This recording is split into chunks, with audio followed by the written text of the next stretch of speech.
Welcome to Kim's Art Alchemy. Today it's all about seahorses. Did you know that there were so many different colored seahorses?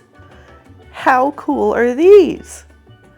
So I am going to draw out my own seahorse using these pictures as my guide, and I'm going to put them on the canvas, trace it on, and then get pouring. Now this week, Marie-Louise and I are joined by Michael of Michael's Making Art, and we're honored that he was the one who suggested we do an underwater sea creature theme. And then Marie-Louise and I said, hey, let's do seahorses. Now I have wanted to do a seahorse pour forever, and I'm so excited that today was the day that I got to do it. Actually, it took me several days.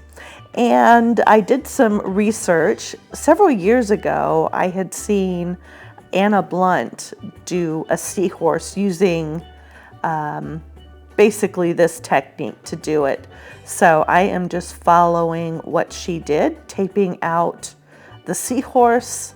In my case, I am using golden gel gloss just to seal down the edges to make sure that I've got a clean line. And then I'm going to apply the colors. So I'm going to let you watch from here. But again, I just want to thank Michael for joining us this week in this wonderful seahorse collaboration with my dear friend Marie-Louise and myself. Okay, seahorse time. I've only got 4 colors for her, and I did a drip test, and that particular color has spot-on treadmill silicone in it. And I did a test swipe just to make sure that I liked how those colors mixed together. So I'm putting down the TLP Hustle, which has that silicone in it, and that is going to be my swipe color. And then I'm going to lay the other colors in alongside it. And then I have a bunch of paper towels cut into little rectangles that I am going to use to swipe that hustle over the other colors. And then you'll see me kind of work with it. And if you don't like how your swipe goes, you can certainly redo it. And when I was done with the swiping, I wanted to add more color in certain areas, and I just put the colors on a small palette knife and added them into what I had already swiped. So I'm going to let you watch here and see how my little seahorse comes to life.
Now that my seahorse is done, it's time to remove that tape. And as I do it, look how sharp the lines are. So I was really glad that I had used that golden gel gloss. And now I'm just gonna fill it back in with that base paint and move on to the next step.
And here she is. My seahorse is done, but I'm not done.